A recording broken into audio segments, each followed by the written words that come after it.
Now, I think what exactly the picture here is we are seeing that particular shift to the private world more than public as we see. But as you said before, we need that particular kind of collaboration from the young legal minds of Africa to be part of that. Now, having said this particular arrangement of a business is also connected with the treaties within the Africa itself, where we have a different treaties from east part, we have different treaties from west part of Africa and so forth.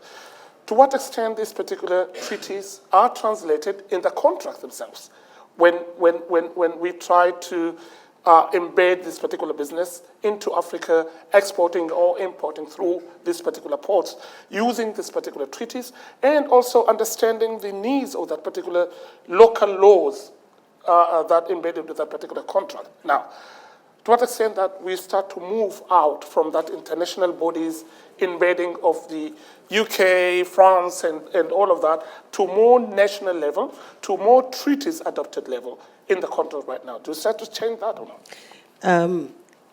Well, first, again, commenting on what Mr. Selim was saying, the shift is indeed happening from public to private, but at least to date, again, looking at if we were to freeze the picture today, the reality of disputes, again, coming out of Africa into the work of an institution like ICC is still that most of it is trade-driven. So most of the business deals one would make on the African continent will have some state interest of some form. Over the past 5 years, between 36 and close to 50% certain years of the disputes involving African parties from Africa in ICC cases were parties, state or parastatal parties. So that says a lot about the fact that we're still in economies that are state-driven and where the state interest, it's quasi-impossible to have an international business in Africa without some sort of state interest. But again, I join Mr. Selim when he says try to avoid the political aspect of it if you can, at the risk of everything, all consequences that might come later on. Now, the framework is changing, the reality of the business is changing, and that's reflected into the agreements. It's reflected into the regional agreements and the Africa Continental Free Trade Area treaty, which entered into force in January 2021, is the example of that. The fact that Africans again are recentering their intention. The intention is there.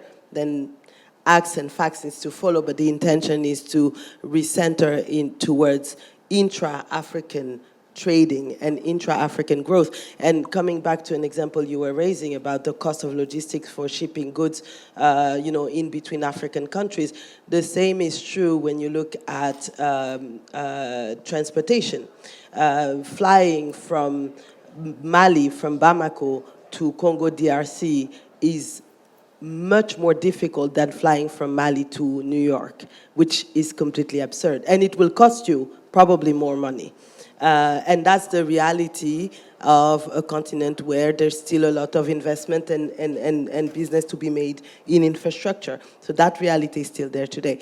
That said, indeed, as I was saying, there is an intention from the lawmakers in most African jurisdictions to try and recenter. That started a while ago. If you look at the OHADA, the Organization for Harmonization of Business Law in Africa, already back in the 1990s, this organization was created with the objective of having a same harmonized legal framework among the countries of that particular region, and we're talking today of 17 countries between West and Central Africa that actually apply the same legal framework, the same legal rules when it comes to business law.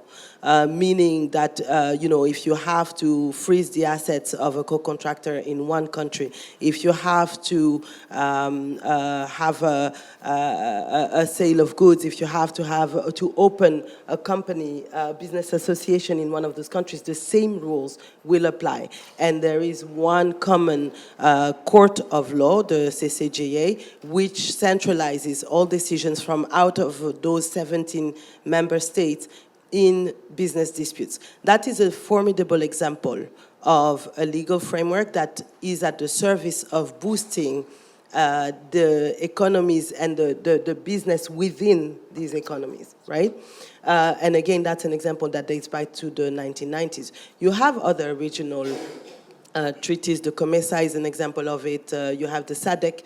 All of these regional communities aim at precisely doing what you're saying, meaning create or boost the intra-regional trade and boost it above or with the intention to boost it at least at the same level as the trade coming from outside the continent subject to international trade regulations.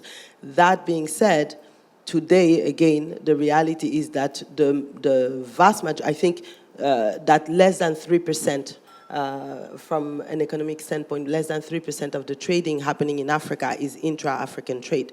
Most of it is coming from outside the continent.